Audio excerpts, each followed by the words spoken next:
अशा पद्धतीनं त्याचा आपण काय ऑक्सिजन घटक केला. ऑक्सिजन घटक केलं.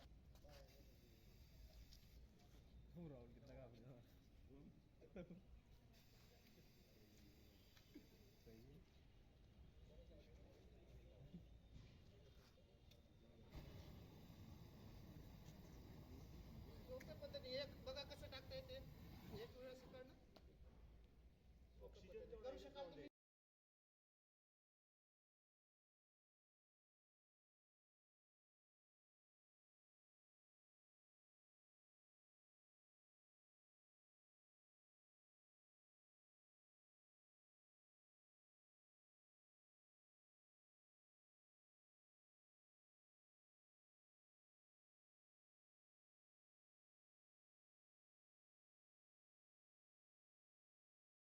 ची टीम इथं धुळ्यामध्ये आलेली होती. तर धुळ्यामधनं आमच्यातले एक जवान योगेश बारी बबन बारी जे आहेत त्यांनी सांगितलं की माझ्या गावामध्ये जाऊन आपल्याला एक प्रात्यक्षिक द्यायचं आहे. त्याच्यामुळे आम्ही नगरपंचायत चोपारा या ठिकाणी येऊन इथल्या स्टाफ आणि फायरवाल्या लोकांना आगीच्या संदर्भात CPR कसा द्यायचा ह्याच्या बाबतीत चांगल्या प्रकारे प्रशिक्षण देण्याचा प्रयत्न केला आहे.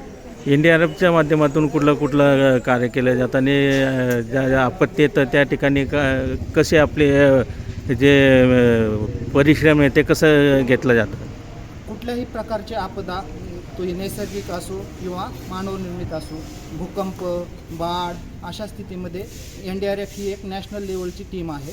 ती भारतात पूर्ण ठिकाणी प्रत्येक स्टेटमध्ये ह्याच्या 16 बटालियन आहेत. कसल्याही प्रकारची आपदा आल्यानंतर NDRF सर्व प्रकारचे काम करते. जसे केमिकलचा असो, बायोलॉजिकल असो, कसल्याही प्रकारचं जे डिझास्टर ज्या ठिकाणी असेल त्या ठिकाणी NDRFची टीम लवकरात लवकर पोहोचून तिथं बचाव करण्याचा प्रयत्न करते.